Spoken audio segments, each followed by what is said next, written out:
What's going on, guys? Today is Tuesday, April the 24th. And I want to talk to you today about one of my funny stories. If you've ever been a student in my class, you know that for 23 years, I've ended every class period with the same phrase. And that phrase is, if you have to think about it, it's wrong. And I learned about that the hard way. When I moved to Orlando, Florida, I realized there was a pretty cool place about 45 minutes away, and it was called Daytona Beach. And if you remember, that's about the time that MTV had gotten going or was started, and they had a show called Spring Break at Daytona Beach. And my buddies and I felt like it was our obligation as red-blooded Americans to meet as many girls from Ohio that came to Spring Break. And so we had a lot of fun at Daytona Beach, but my senior year in high school, my parents tightened the reins on me a little bit, and they gave me a curfew. Now, I know most of you guys don't have any idea what a curfew is because your cell phone has made you guys professional liars. Y'all tell your parents that you're going over to Sally's house. Y'all don't even go in Sally's neighborhood, and your parents are so naive that they believe you. I know you do it. So, but my senior year, my parents put me on a curfew, and during spring break, my curfew was at 12:30. Well, three of my buddies, Chris, Mark, and Steve, we decided to go down to Daytona Beach and try to meet all these girls. And it was pretty late, and my buddy Steve walked up to me and he said, "Hey, do you know what time it is?" And I looked down at my watch, and oh my gosh, it was 12:15. No way I could get home from Daytona Beach in 15 minutes.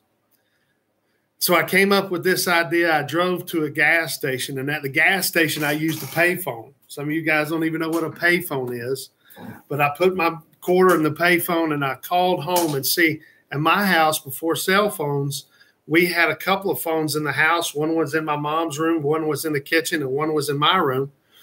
And so I decided to call home right at 12:30.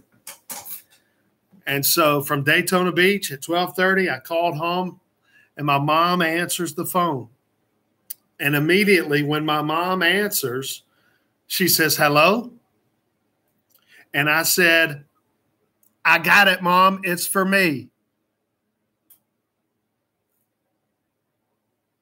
And when I said, "I got it, Mom, it's for me," she thought that I was at home and picked up the phone in my room at the same time she picked up the phone in her room. Therefore, I was home before curfew. Don't try that. But did it work? Well, it worked pretty good. We stayed out probably, 2:30 in the morning, decided to come home. We pull in my neighborhood, and it was like, shh. We turned the windshield wipers off. We turned the lights off. We turned the air conditioning off. And we thought we were pretty slick until I pulled into my driveway. My dad was sitting on the tailgate of his truck waiting on us. Needless to say, I was removed from the vehicle without using the door. And my dad took his belt, and he tore my butt up. I am 46 years old, and to this day, when I talk to Chris, Mark, or Steve, they say, "Man, do you remember that day your dad beat the brakes off of you in the driveway?" Woo! It was something. He tore me up, and I looked up. My three buddies got so scared they ran home. But after I suffered that whooping, he said to me, "How much time did you have to think about whether or not this was right or wrong?"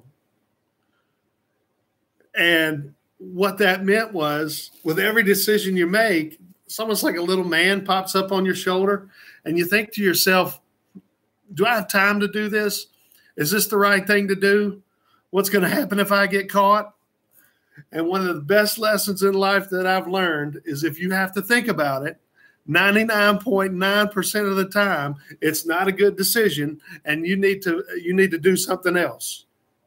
Because that's God's way of trying to tell you, you're about to get caught, you're going to get busted, and you're going to get punished.